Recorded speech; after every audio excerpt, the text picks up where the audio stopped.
buscar no reino espiritual, na glória, na glorificação do Senhor Jesus. Porque o Senhor Jesus prometeu que Ele virá buscar a igreja. E esse é o evento relacionado à segunda vinda. Então a gente vai começar a analisar aqui o texto. Primeiramente,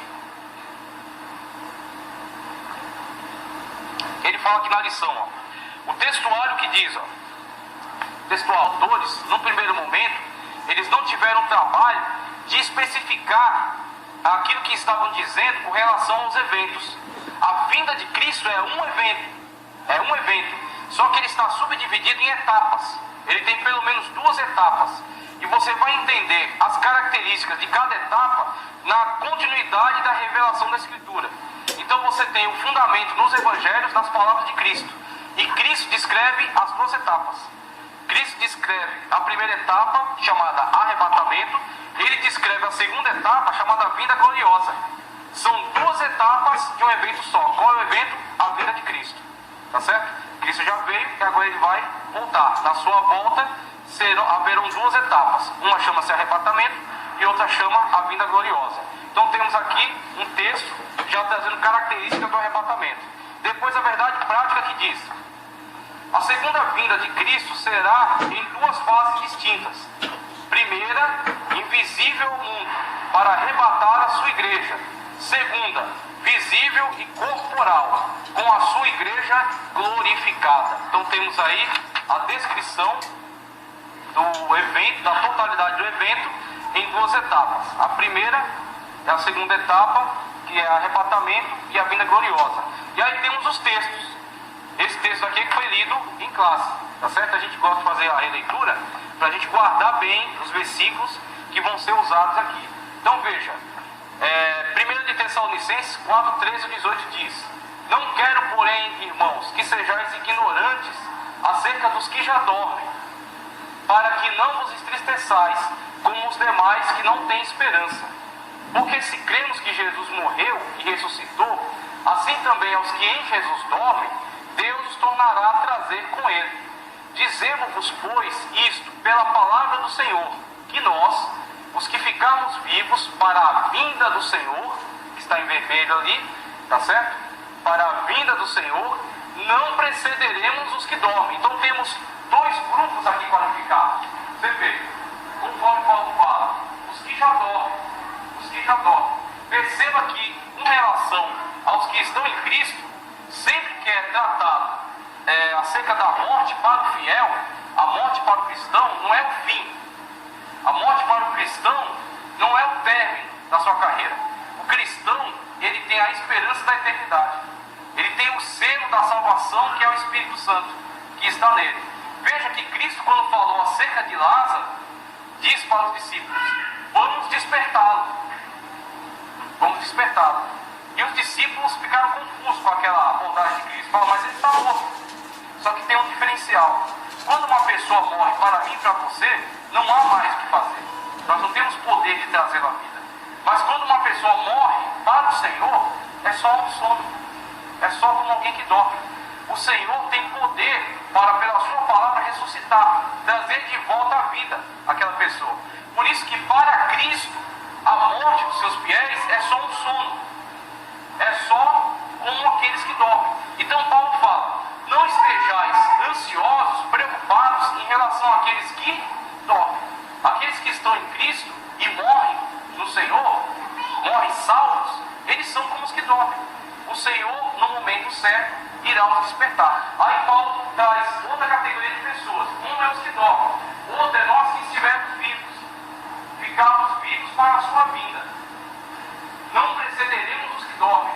Ou seja, a igreja da atualidade, ela é constituída por todos os crentes em todos os lugares da terra, porque a Igreja Universal de Cristo não tem placa, tá certo? Ela não tem CNPJ, ela não tem templo físico, ela é constituída de todos os salvos, todos os que têm seu nome escrito no livro da vida.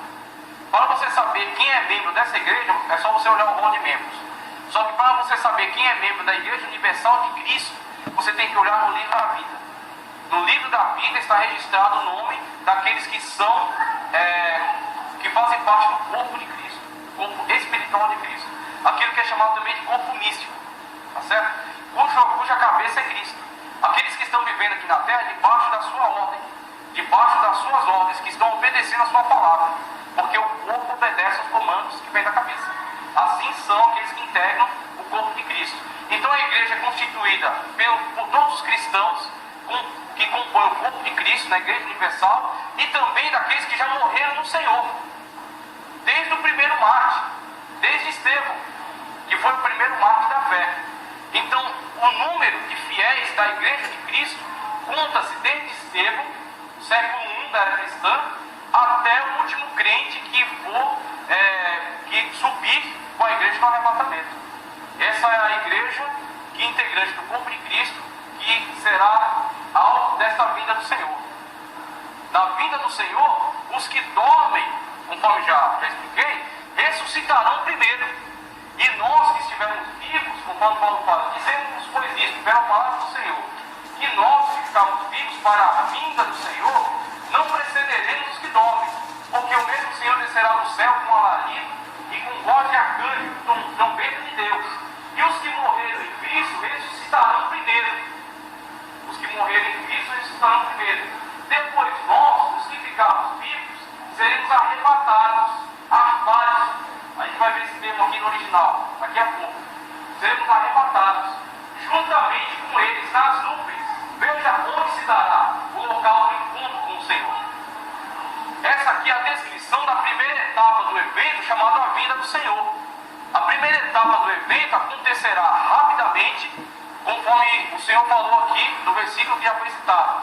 Será como um relâmpago. Quanto tempo dura um relâmpago? É muito rápido. Tá certo? Paulo descreve o evento como um abrir e fechar de olhos. O que é isso? Um piscar. Quantas vezes você já piscou desde o início da aula? Então você piscou de novo. Quer dizer, esse termo no original, ele é traduzido de uma palavra grega chamada átomos. Você vai descobrir o que é átomos na ciência. Átomos era o que? Na época de Paulo era a menor partícula. A partícula indivisível. Depois descobriu-se que o átomo pode ser dividido. Mas a concepção, a ideia de Paulo será uma fração de segundo. Num tempo que não pode ser nem dividido. De tal rápido que será. Então a primeira etapa da vida do Senhor, os mortos ressuscitarão primeiro. Nós que estivermos vivos seremos transformados para nos encontrar também com o Senhor nas nuvens. Então você vai estar na sua atividade corriqueira, você vai estar trabalhando, você vai estar fazendo suas coisas, você vai estar dirigindo, você vai estar às vezes passando por uma situação difícil, você vai estar às vezes atravessando um momento complicado, e quando você menos esperar, aconteceu. Desde que o seu nome esteja escrito no livro da vida. Tá certo? Quando a trombeta soar, como diz aqui, e aqui como a gente canta no hino, o meu nome eu ouvirei Jesus chamar. Agora, que coisa maravilhosa é teu nome o Senhor chamar naquele dia. Qual é o preço? Né? O que vale? O que vale para você ter o seu nome chamado naquele dia? Será que vale a pena abandonar o pecado? Será que vale a pena carregar a sua cruz? Será que vale a pena renunciar ao mundo para naquele dia ter o seu nome chamado pelo Senhor Jesus e subir juntamente com a igreja, arrebatado para se encontrar com o Senhor nos ares? Por isso que o Senhor falou, você tem que estar pronto. O arrebatamento não tem data marcada. Por isso eu tomo a liberdade até, com muito respeito, de fazer uma pequena correção.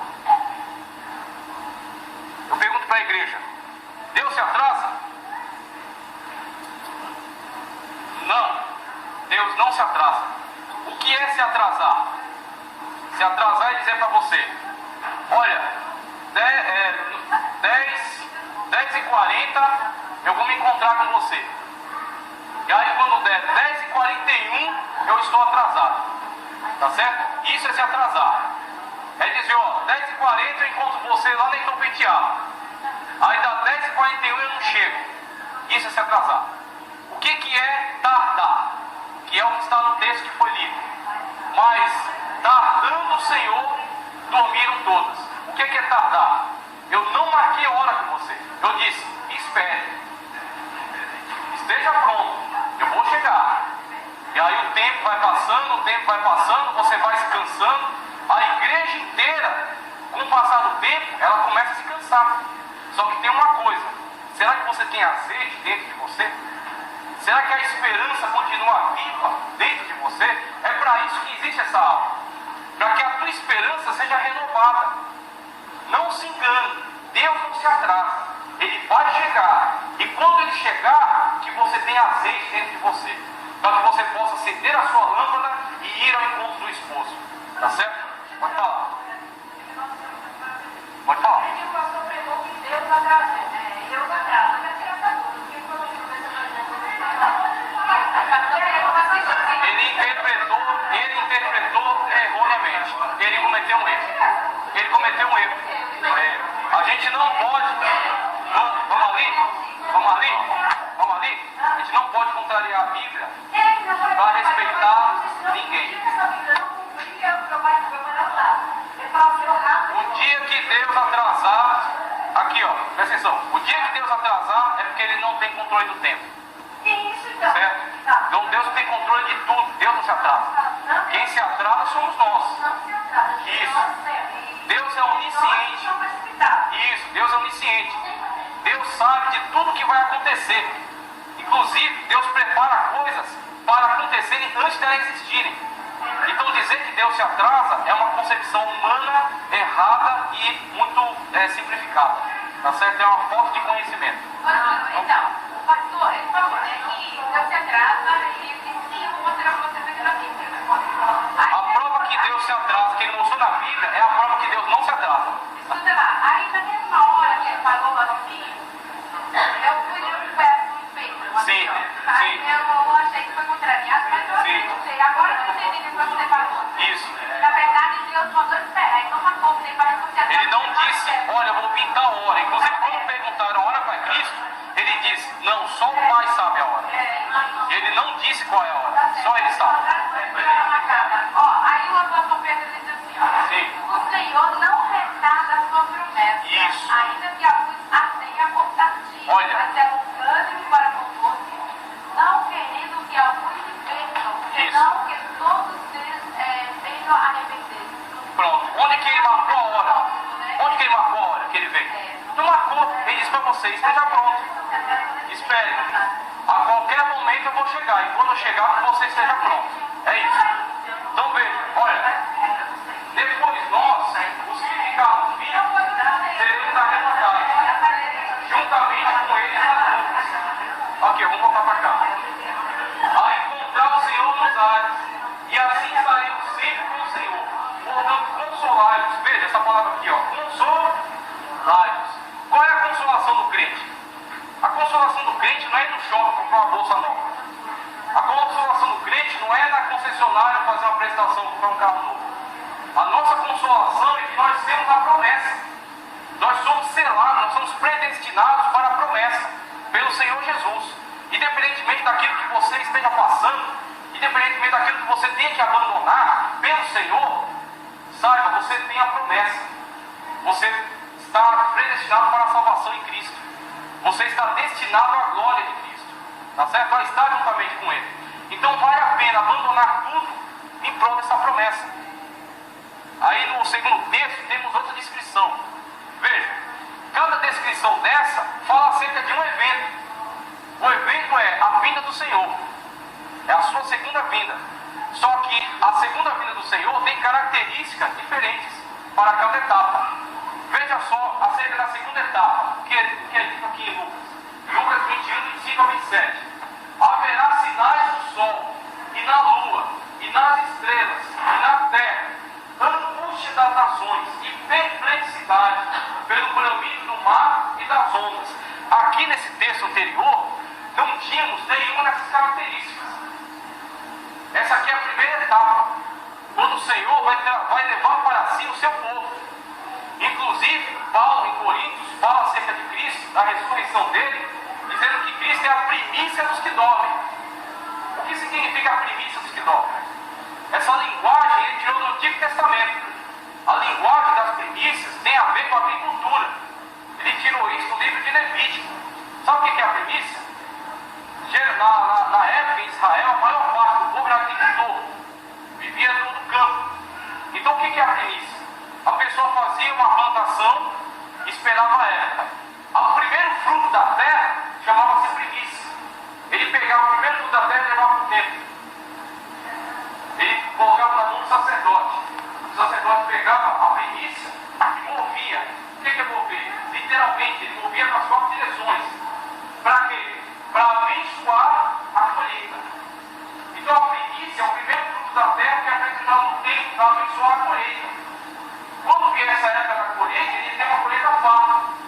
E aí depois da colheita, ainda tinha os rabiscos e as espigas caídas. O que é espiga caída? Na colheita fica o resto. E pode depois passar e fazer uma segunda colheita. E a espiga caída e o rabisco é aquele que nasce depois. São os frutos tardios. Que os profetas abordam nas chuvas serôdias e chuvas atemporais. Então quando vem a outra chuva no final da estação da colheita e nasce o resto aí. Cristo é a primícia. Primícia dos que dormem. Ou seja, de todos aqueles que morreram, Cristo é o primeiro que ressuscitou para não morrer nunca mais. Ele está vivo eternamente. Está sentado à destra de Deus. Ele é a primícia. Da ressurreição de Cristo nós participaremos por causa da promessa dele. Ele falou: assim como eu fui para o Pai, voltarei para vos levar, para estar comigo. Então aquele povo que Cristo tinha quando ressuscitou, que não tinha limitação, Cristo apareceu no meio dos discípulos, sem que ele abrisse a porta. Mas ele não era espantado, porque ele disse aos discípulos: tocai na maca, no cravo.